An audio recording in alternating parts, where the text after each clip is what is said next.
Ay, upo kayo. Salamat po.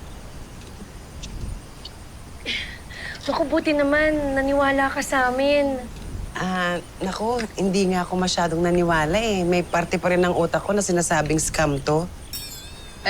Grabe naman ho kayo, may matanda oh. Di naman siguro kayo gagantuin niyan.